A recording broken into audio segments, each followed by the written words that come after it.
നമ്മുടെ എല്ലാവരെയും കുട്ടിക്കാലം മുതൽ നമ്മൾ ബസ്സിലും ട്രെയിനിലൊക്കെ പോകുമ്പോൾ ഏറ്റവും കൂടുതൽ കണ്ടിട്ടുള്ളതും മേടിച്ച് കഴിച്ചിട്ടുള്ള ഐറ്റമാണ് ഇഞ്ചി മിഠായി. ആ ഇഞ്ചി മിഠായിയുടെ റെസിപ്പിയാണ് നമ്മളിന്ന് ഉണ്ടാക്കുന്നത്. നമ്മളൊരു കഷ്ണം ഇഞ്ചി എടുത്തിട്ടുണ്ട്. ഈ ഇഞ്ചി നമുക്ക് കട്ട് ചെയ്ത് സ്ലൈസ് ചെയ്ത് എടുക്കാം. നിങ്ങളുടെ ആവശ്യത്തിന് ഇഞ്ചി എടുക്കുക.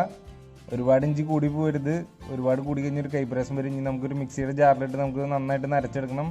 അപ്പോൾ നമ്മൾ നന്നായിട്ട് അരച്ചെടുത്തു. ഇനി നമ്മളൊരു പാൻ വെച്ച് അതിലേക്ക് 1 കപ്പ് പഞ്ചസാര ഇട്ട് കൊടുത്തിട്ടുണ്ട്.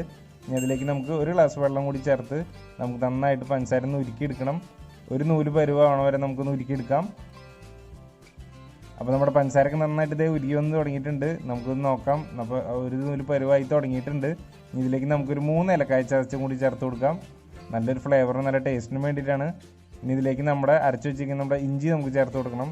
അപ്പോൾ നമ്മുടെ ഇഞ്ചി കൂടി ചേർത്ത് നമുക്ക് നന്നായിട്ടൊന്ന് ഉരുക്കിയെടുക്കണം. അപ്പോൾ നമ്മുടെ ഇഞ്ചിയൊക്കെ നന്നായിട്ട് റെഡി ആയി തുടങ്ങിയിട്ടുണ്ട്. അപ്പോൾ നമുക്ക് ഇതിൻ്റെ പാകം നോക്കാൻ വേണ്ടിയിട്ട് നമ്മളിത് കുറച്ചെടുത്ത് നമുക്കൊന്ന് വെള്ളത്തിൽ ഇട്ട് നോക്കണം. വെള്ളത്തിലിട്ട് നോക്കിയതിന് ശേഷം നമുക്ക് കൈ വെച്ച് ബോളാക്കി എടുക്കാൻ പറ്റുന്നുണ്ടെങ്കിൽ കറക്റ്റായിട്ട് റെഡി ആയിട്ട് വന്നിട്ടുണ്ട്. ഇനി നമുക്കിതൊരു ബട്ടർ പേപ്പർ വെച്ചിട്ട് നമുക്ക് അതിലേക്ക് നമ്മുടെ ഇഞ്ചി നമുക്ക് ഒഴിച്ചു കൊടുക്കാം.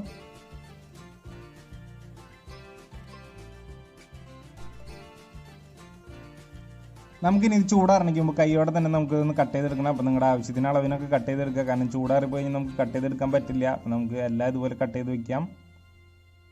അപ്പോൾ നമ്മുടെ ഇഞ്ചി മിഠായിയൊക്കെ ചൂടാറി നല്ല അടിപൊളിയായിട്ട് റെഡി ആയിട്ട് വന്നിട്ടുണ്ട്. അപ്പോൾ ഇതുവരെ ഉണ്ടാക്കാത്തവരൊക്കെ ട്രൈ ചെയ്ത് നോക്കണം. നല്ല അടിപൊളി ടേസ്റ്റാണ്.